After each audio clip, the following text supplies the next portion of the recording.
most important thing people can do with information about violence is to not forget it. So write everything down. Write down the names of the victims, write down when and where it happened with as much precision as anyone can remember. Don't lose the videos or photographs that someone might have taken about the events or the aftermath of the events. So write everything down, keep it safe. That's the most important thing we can do with human rights data. Don't worry about the database structure or what you're doing, just make sure you don't lose it. That's the most important thing.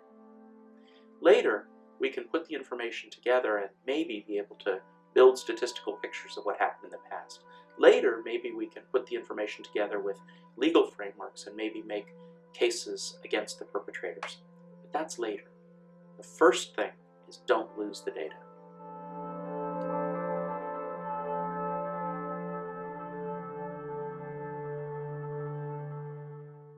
I'm very impressed with the intellectual quality of the groups that I've met here in Mexico. There's a tremendous commitment to getting the story right, and there's an enormous amount of capacity to use different disciplines, different methodologies, different skills, different social sectors to bring the full truth to light. So I've been very, very impressed with that, and I'm excited to continue collaboration into the future.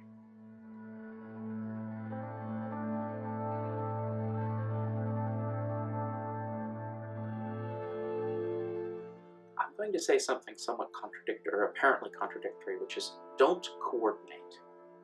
There's a tendency, sometimes from donors, sometimes from big NGOs, sometimes from universities, to try to get all the groups to be doing something similar to each other.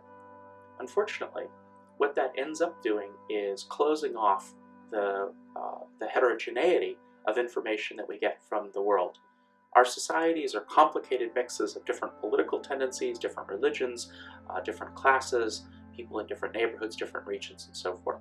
And our NGOs and civil society organizations need to reflect that complexity so that each sector of society that's affected by violence is covered by one or more of these NGOs. And that's really hard to do with one NGO. Instead, we need lots that reflect each of these groups. The thing that victim communities have the hardest time doing is trusting that people who are offering help really want to help them rather than just using them for some other purpose. So it's important that the NGOs in the first instance be connected as closely as we possibly can to the communities that they're accompanying.